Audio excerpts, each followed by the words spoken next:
آج کل لوگ کہتے ہیں مولانا صاحب آپ نے نا جناب غلط کو غلط نہیں کہنا، سیاست کی بات نہیں کرنی۔ کیوں جی؟ کس لیے نہیں کرنی؟ سیاست تو تدبیر کا نام ہے، کیوں نہ بات کریں؟ یہ جن کرسیوں پہ آج تم نے ظالموں جابروں کو بٹھایا، یہ کرسی تو حضرت ابوبکر صدیق جیسے لوگوں کی ہے، یہ تو حضرت عمر جیسے لوگوں کی سیٹ ہے، حضرت عثمان غنی جیسے لوگوں کا کام ہے، مولا علی جیسے لوگوں کا کام ہے۔ غلط جگہوں پہ غلط لوگ بٹھا دی اور پھر جھوٹے کو جھوٹا بھی نہ کہیں، ظالم کو ظالم بھی نہ کہیں۔ ہم سے نہ رقم ہوں گے قصید یزید کے، کیونکہ ہم لوگ تو حسین کے سیرت نگار ہیں۔ یہ کیا بات ہوئی؟ آپ سچی بات ہی نہ کریں، کلمہ حق کہیں، ہمیشہ کھری بات کہیں، سچی، گرچہ اپنا نقصان ہو۔ حق کے ساتھ کھڑے ہونا سیکھیں۔ وَتَوَاصَوْا بِالْحَقِّ، ساری آسانی تھی، امام حسین کو کوئی مسئلہ نہیں تھا، آرام سے بیٹھے تھے۔ آج کتنے موجوں میں بیٹھے ہیں، پیر صاحبان، مولوی صاحبان، خطیب صاحبان، سیاستدان، وڈیرے، موج لگی ہوئی ہے، کسی کو کچھ نہیں کہنا، کچھ کہیں گے تو پھر بندے مخالفت کریں گے۔ تو امام حسین مسجد نبی میں جمعہ پڑھاتے تھے، چپ کر کے بیٹھے رہتے۔ حضور سید عالم علیہ السلام کے مزار انور کے پاس بیٹھے تھے، بیٹھے رہتے۔ لیکن امام حسین نے فرمایا ظالم حکمران بنے تو وہ قوموں کو تکلیف دیتے ہیں، وہ ملی نقصان کرتے ہیں، وہ امت کا چہرہ مہرہ بگاڑ کے رکھ دیتے ہیں، لہذا کھڑے ہونا پڑتا ہے، کلمہ حق کہنا پڑتا ہے، الہے کلمت الحق کے لیے نکلنا پڑتا ہے۔ آپ اپنی زندگی کے اندر سچی بات کرنا سیکھیں۔ الیکشن کے دن آ گئے، میرے ایک بڑے محبت والے ساتھی تھے، وہ آ گئے ووٹ کے لیے۔ ویسے بھی یہ جو بیماری ہمارے ملک میں نا جی، ہمارے ہاں حکمران بعض اوقات کہتے ہیں اوئے ہو جی جمہوریت بڑی ضروری ہے۔ وہ بھی کس مصیبت کا نام ہے جمہوریت؟ اقبال تو کہتے ہیں کہ یہ وہ چیز ہے کہ جس میں پتہ ہی کوئی نہیں ہوتا، پڑھے لکھے ان پڑھ کا، چھوٹے اور بڑے کا، سیانے اور بیوقوف کا۔ جمہوریت وہ طرز حکومت ہے کہ جس میں بندوں کو گنا کرتے ہیں، تولا نہیں کرتے۔ کس تم کیا راگل آپ رہتے ہو ہر وقت؟ قوم کو اس کا حق ملنا چاہیے، غریب کی مدد ہونی چاہیے، انصاف ملنا چاہیے۔ باقی یہ تمہاری کہانیاں ہیں ڈکٹیٹرشپ اور جمہوریت، اور ہمیں تمہاری سمجھ بھی نہیں آتی۔ ہر ڈکٹیٹر کے ساتھ ہوتے ہو، باتیں جمہوریت کی کرتے ہو، جہاں تمہارا دل کرتا کھڑے رہتے ہو۔ ہمیں تو کوئی اس سے غرض نہیں، کام ہونا چاہیے۔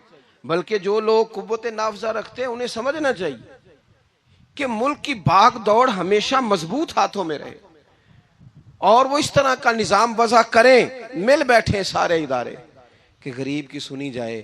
وہ مجھے بڑی اچھی طرح یاد ہے، جب وہ ایک حکومت ختم ہوئی اور جو ایک فوجی رہ کے گئے تھے 11 سال، ان کی حکومت آئی تو میں باہر نکلا تو ایک بزرگ تھے، وہ صبح صبح ناشتہ بیچا کرتے تھے ہمارے علاقے میں، چاول اور چنے ونے۔ تو میں نے ان سے کہا بزرگوں پتہ لگا جی رات دی حکومت بدل گئی ہے۔ تو فرمان لگے پتر جیڑا مرضی بھی آ جائے، میں تو یا چاول بیچ کے روٹی کھانی ہے، ہمیں تو ان سے غرض ہی نہیں۔ اللہ جانے کون آیا کون گیا، تو کھیل تماشا بنایا ہوا ہے۔ تو جھوٹے کو جھوٹا کہیں۔ میرے ایک دوست ہیں الیکشن لڑتے ہیں، مجھے ایک دفعہ آ کے کہنے لگے آپ نے کبھی ووٹ نہیں ڈالا، اس دفعہ ضرور ڈالے۔ میں نے کہا نہیں ڈالتا میں۔ کہنے لگے ووٹ قوم کی امانت ہے، تو میں نے کہا امانت کسی بے ایمان کو دے دوں؟ امانت تو امانت دار کو دی جاتی، نہیں سمجھے آپ بات؟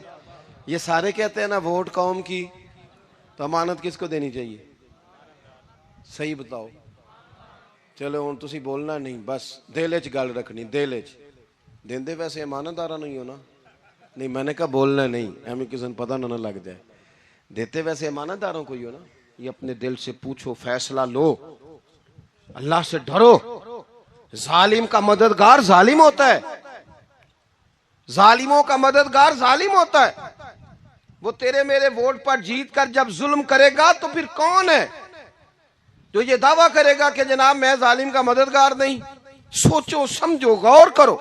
عزیز بھائی، امام حسین رضی اللہ تعالیٰ عنہ نے فرمایا سچ کو سچ کہیں گے، جھوٹ کو جھوٹ کہیں گے۔ یہ نہیں ہو سکتا کہ جناب ظلم ہوتا رہے اور چپ رہے۔ اور یہ سبق کہاں سے پڑھا انہوں نے؟ مولا علی شیر خدا سے۔ ہم تو اپنے بچوں کہتے ہیں نا باہر ظلم ہو رہا ہے، تو پتر تو نہ باہر جانا، ہماری نہیں لڑائی۔ لیکن جب حضرت عثمان غنی رضی اللہ تعالیٰ عنہ پر بلوائیوں نے حملہ کیا نا، تو چونکہ حضرت عثمان غنی خالو تھے امام حسن اور حسین کے، حضرت عثمان خالو ہیں، سگے خالو ہیں. تو حضرت مولا علی شیر خدا نے یہ نہیں کہا کہ پتر اتنے بندے آ گئے ہیں، تلواریں ہیں، محاصرہ ہے، باہر نہ نکلنا، بلکہ حضرت مولا علی نے خود اپنے دونوں بیٹوں کو تلواریں پکڑائیں اور حضرت عثمان غنی کے دروازے پہ کھڑا کر کے کہا پتر خیال رکھنا تمہارے ہوتے ہوئے کوئی بھی شخص حضرت عثمان غنی کا دروازہ نہ کراس کر پائے. خود اپنے بچوں کو، ہر جنگ میں حضرت علی ساتھ لے کے جاتے تھے. ہم تو بچوں کو دلیری سکھاتے ہی نہیں، بزدل. اور کچھ ہمیں بابے مل گئے، وہ کہندے ہیں منڈے نو سایا ہے. میں کہ بابے نو آپ سایا ہے، انہوں بھی کرو دم کراؤ. اس کو نظری سایہ آتا ہے. کیسے نادانوں سے پالا پڑ گیا. کیا ہوتا ہے وہ سایہ؟ اچھے بھلے سیانے نوجوان بتی بند کر کے اندر لیٹا ہوا ہے بچہ، بابا کہہ گیا انہوں سایہ ہے. بابا کہڑا کہہ گیا جیڑا باہر روٹی لین آیا سی. بھی ایڈی پہنچی سرکار ہوندی تے ٹکر ہی گھر کھا لیندی. لوگوں کے قسمت کا حال بتاتا ہے، اپنی اتنی خراب ہے کہ مانگتا پھرتا ہے. کیا مذاق بنایا ہم نے اپنے ساتھ. تھوڑے سمجھدار ہو جائیں. ہر بندے کی بات کا اثر قبول نہ کیا کریں. مومن کے پاس طاقتیں ہوتی ہیں، جو جدھر لگاتا ہے چپ کر کے لگ جاتے ہو. ان الذین قالوا ربنا اللہ ثم استقاموا تتنزل علیہم الملائکہ. اللہ کہتا ہے تو ڈٹنا سیکھ، رب کا نام لے کے ڈٹ جا، رب تیری مدد کے لیے فرشتے بھی نازل کر دے گا. کھڑے ہونا سیکھیں. جس کا جو من آتا ہے وہ تباہی کر کے گزر جاتا ہے. بالکل قطعاً نہیں.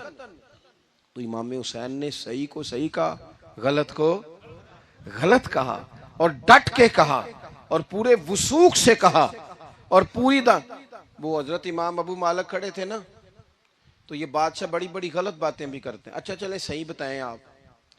میں آپ کو اپنی بات بتاتا ہوں.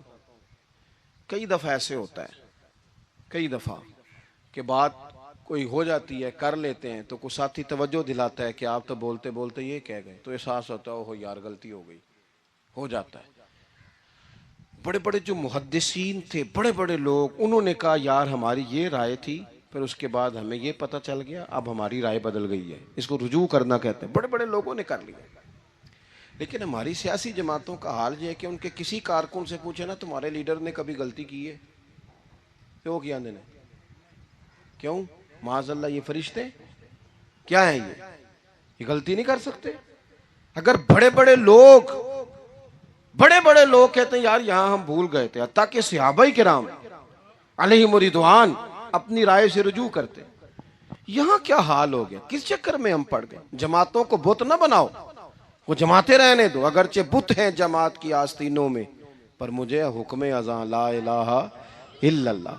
تو سچ کو سچ، جھوٹ کو جھوٹ. حضرت امام ابو مالک کھڑے تھے تو ہارون رشید بادشاہ تھا. کچھ بڑے خوش آمدی لوگ ہوتے ہیں، نہیں جی نہیں سرکار آپ کی تو کیا بات ہے. کیوں جی اتنی تعریفیں کیوں کر رہے ہو؟ کہتے ہیں اس نے خرچہ کیا، مسجد بنوا کے دی ہے، یہ جناب چندے دیتا ہے. وہ خدا کے بندو، چندہ دینے کا مطلب یہ جو مرضی کہہ جائے.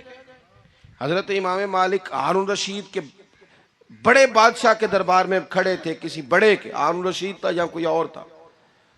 تو وہ نا مکھی بار بار بادشاہ کو تنگ کرتی. مکھی کئی دفعہ نہیں قابو آتی، 3-4 بندے بھی لگ جائیں تو نہیں قابو آتی، پکڑی نہیں جاتی. مکھی جو ہوئی، مکھی بڑا تنگ کر رہی تھی. تو اس نے غلط جملہ کہہ دیا، غلط کہنے لگا معاذ اللہ ثم معاذ اللہ، نقل کفر نہ باشر. کہنے لگا امام مالک سے کیا ضرورت تھی اللہ تعالیٰ کو یہ مکھی کیوں بنائی؟ اللہ کی تخلیق پر اعتراض کر رہا ہے معاذ. اب خوش آمدی کو بندہ ہوتا تو کہتا جی وہ مسئلہ یہ ہے جی، وہ اصل بات یہ ہے جی، آپ بیٹھیں جی، ٹھنڈے دماغ سے سمجھاتا ہوں. لیکن وہ نشے میں چور ہے نا، تخت پہ بیٹھا ہے، سخت بات کر دی کہ کیوں بنائی مکھی.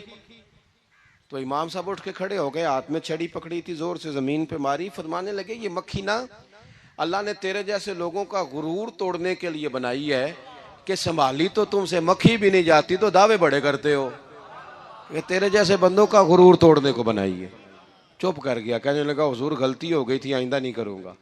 تو آپ جب جھوٹ کو جھوٹ کہتے ہیں اور سچ کو سچ کہتے ہیں، حق کی تعریف کرتے ہیں، باطل کو بیان کرتے ہیں، پھر لوگ مخالفت کرتے ہیں. اب جب لوگ مخالفت کریں گے پھر تکلیف آئے گی.